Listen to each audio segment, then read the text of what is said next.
Böhran nəticəsində Yunanistanda işsizlik artıq 3 dəfəyə qədər artdı və bu gənclər arasında isə 50%-ə qədər çatmış oldu.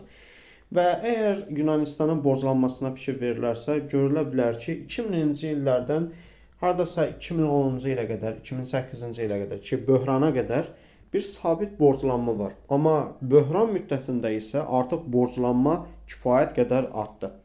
Eyni zamanda da Yunanistanın ümumdaxili məhsulu da 25%-ə qədər kiçildi.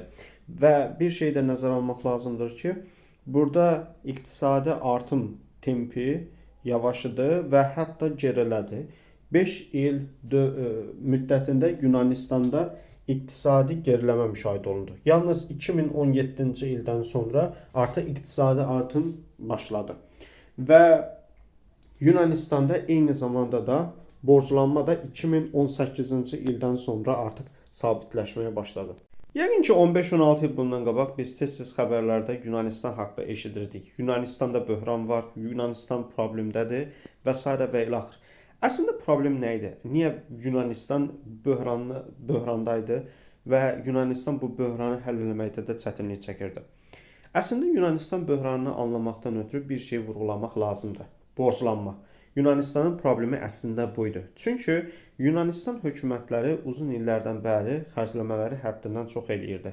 Bu yüksək maaşlar, pensiyalar, sosial proqramlar səviyyəsində həyata keçirilirdi. Əslində bir çox vətəndaş üçün hökumətin bu qədər xərcləmələr eləməyi normal qarşılana bilər. Bu insanların rifahı üçün yaxşı bir şey ola bilər. Amma bir şey nəzərə almaq lazımdır. Hökumətin ehtiyatları məhduddur və hökumət həddindən artıq xərcləmələr etdiyi zaman bu borclanma səviyyəsinə təsir göstərir. Hökumət bu xərcləmələri edə bilməkdən ötürü borclanmaya getməlidir. Və Yunanistanın da əslində problemi elə buradan başladı. Yunanistan borclanmasındakı faktorlardan biri əslində 2008-ci ildə baş verən qlobal iqtisadi böhrandan sonra daha da kəskinləşdi. Çünki Yunanistanın borclanma məsələsində belə bir problemi vardı. 2008-ci ildə qlobal iqtisadi böhran olduğu zaman əslində bir çox investor Yunanistanla bağlı şübhədə idi. 2008-ci ildə qlobal iqtisadi böhran baş verəndən sonra investorların Yunanistana olan şübhələri artdı. Çünki Yunanistan zəif iqtisadiyyata malik idi. Çünki Yunanistanda bu kimi zəif ölkələrə etimad göstərmək investorlar üçün problemli bir şeydir. Və etimad azaldığına görə Yunanistan ya borclanma məsələsində problemlər yaşadı, ya da ki borclanırdı, amma çox yüksək faizlə borclanırdı. Və bu da Yunanistanı artıq yavaş-yavaş sonun başlanğıcına gətirəcəkdir. Başqa bir məsələ isə əslində Yunanistanın elə özünün buraxdığı səhvlər idi. Biz dedik ki, borclanma, yəni hökumət xərcləmələrinin təbii nəticəsi olaraq baş verən bir şeydir. Amma bir şey də nəzərə almaq lazımdır. Hökumət çox ciddi bir səhv elədi. Avropa İttifaqına qoşularkən Yunanistan əslində statistik məlumatları gizlətdi. Avrozonaya, yəni avro istifadə edən ölkələrin birliyinə daxil olarkən Yunanistan statistik məlumatlarda manipulyasiya etdi. Bu onu göstərdi ki, yəni hökumətin əslində var olan büdcə kəsiri gizlədildi və bunun da nəticəsində istər Avrozonanın, istərsə də digər ölkələrin Yunanistana etimadı kəskin sürətdə azaldı. Yəni düşünün, bir şəkildə bir tərəfdə iqtisadi böhran var, 2008-ci ildə iqtisadi böhran var, kreditorlar şübhədədir. Bir tərəfdən də Yunanistan hökuməti elə özü üçün bu vəziyyəti gərginləşdirir. Çünki nəzərə almaq lazımdır ki, statistik manipulyasiya etdiyiniz zaman, məlumatları gizlətdiyiniz zaman ölkələrin sizə etibarlılığı azalır.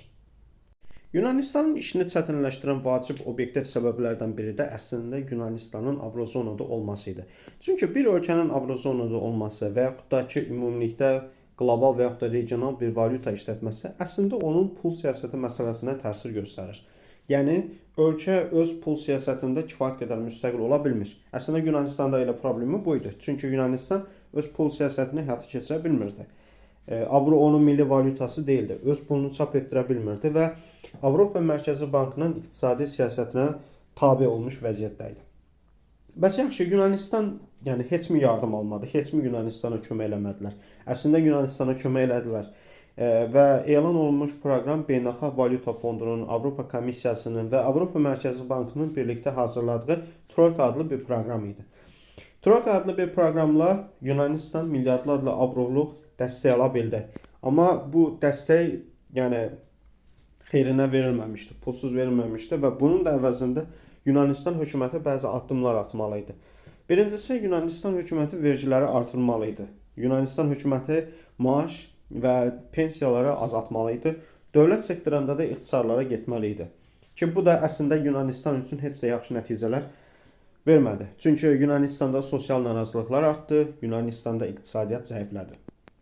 Xüsusilə Yunanistana iqtisadi yardım proqramları haqqında danışarkən burada troika terminini vurğulamaq lazımdır.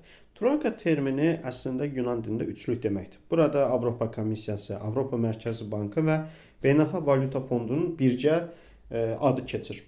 Və bu troika Yunanistana 3 iqtisadi yardım paketi elan etdi. 2010-cu ildə Yunanistana ilk 110 milyard avroluq yardım paketi gəldi və tələb olunduğu kimi Yunanistan qənaət tədbirlərinə başladı. Amma 2011 və 2012-ci illərdə ölkədə artıq narazılıqlar gücləndi, etirazlar baş verdi. Buna baxmayaraq Yunan hökuməti yeni 130 milyard avroluq yeni yardım paketini ala bildi. 2015-ci ildə isə artıq Yunanistanda hökumət dəyişdi. Siriza partiyası hakimiyyəti ələ aldı və Siriza partiyası referendum keçirdi. Referendumda xalq qənaət tədbirlərinə yox dedi. Buna baxmayaraq 86 milyard avroluq 3-cü yardım paketini də Yunanistan razılaşdırdı. Və əslində 2018-ci ildə ümumiyyətlə artıq yardım paketləri dayandı və indi Yunanistan iqtisadiyyatı düzəlməkdə davam edir. Amma hələ də borc səviyyəsi çox yüksək olaraq qalır.